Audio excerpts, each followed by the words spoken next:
अस्सलाम वालेकुम नाज़रीन, आप देखते हैं हम सोशल इश्यूज़ के हवाले से बात करते होते हैं। आज मेरे साथ एक ऐसी बहन मौजूद हैं जो कि पाक घराने सैयद घराने से ताल्लुक़ रखती हैं। ये लाहौर के साथ एक इलाका है पत्तों की, तहसील पत्तों की, वहाँ ये राइश पजीर हैं। इनके जो भी मामलात हैं वो आपको बताते हैं। ये हमारे पास आईं अपनी तमाम तर मसाइल को लेके, अपने जो अजीज़ व अकारब इनके रिश्तेदार थे उनकी ये सताई हुई।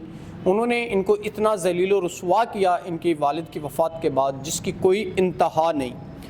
हमने इनसे कहा कि हम आपकी वीडियो बनाते हैं, लेकिन इन्होंने कहा कि मुझे ज़ेब नहीं देता। लेकिन हमारी ज़िद पे इन्होंने कहा कि मैं वीडियो में खड़ी हो सकती हूँ लेकिन बोल नहीं सकती।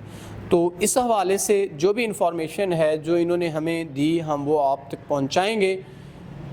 नाज़रीन, इनके जो मसाइल हैं वो कुछ यूँ हैं। इनकी वालिद के वफ़ात के बाद जब इनके वालिद हयात थे तब बहुत अच्छा निज़ाम ज़िंदगी चल रहा था, लेकिन जब इनके वालिद वफ़ात पाए उसके बाद ये दर बदर धक्के खाने पे मजबूर होगी। कुछ कर्ज़ वालों ने ज़लील कर दिया जिन्होंने इनसे लेना था, और घर बार भी अपना इन्होंने छोड़ दिया। लोगों ने इस कदर इनको मजबूर कर दिया। अब ये रेंट के मकान में रह रही हैं और इतने ज़िंदगी के मसाइल में उलझी हुई हैं जिसकी कोई हद नहीं है। काफ़ी परेशान थी जब ये हमारे पास आईं और इन्होंने बताया कि मैं बड़ी ज़िल्लत की ज़िंदगी गुजार रही हूँ, लेकिन मैं किसी को बताना भी नहीं चाहती। लेकिन अब मेरी मजबूरी की इंतहा इस हद तक पहुँच चुकी है कि बताए बग़ैर रह भी नहीं सकती। इसके हालात ज़िंदगी अब इतने परेशान हालात से गुज़र रहे हैं कि ये हमारे पास आई परेशान होकर। तो इन्होंने जब हमसे रिक्वेस्ट की तो हमने इनको कहा कि हम आपकी वीडियो बनाते हैं, लेकिन ये मान नहीं रही थी। जब मानी तो इन्होंने कहा मैं बोलूँगी नहीं, मैं नहीं चाहती कि मेरी आवाज़ कोई गैर महरम सुने। अगर मेरी आवाज़ कोई सुनेगा तो वही जिसके साथ मेरा निकाह होगा, उससे पहले मैं अपनी आवाज़ या अपनी शक्ल सूरत नहीं दिखाना चाहती।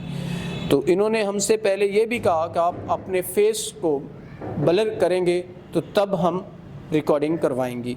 तो नाज़रीन, इनके जो भी मसाइल हैं उनको मद्देनज़र रखते हुए आप इनसे निकाह कर सकते हैं, इनके मसाइल को हल कर सकते हैं जो कि इनके लिए किसी अजाब से कम नहीं है। पाक घराने से ताल्लुक़ रखती हैं और ये ज़लील हो चुकी हैं अपनी लाइफ को सरवाइव करने के लिए और अपने निज़ाम ज़िंदगी को चलाने के लिए। और हम उम्मीद करते हैं कि इस बहन के जो भी मसाइल हैं जो ये दर बदर धक्के खा रही हैं वो इंशाल्लाह ज़रूर हल होंगे और ये कोई अच्छा इंसान इनसे निकाह करके इनकी ज़िंदगी को बेहतर बनाएगा। तो इसी के साथ अपने मेज़बान नवाब अहमद को दें इजाज़त। खुदा हाफ़िज़।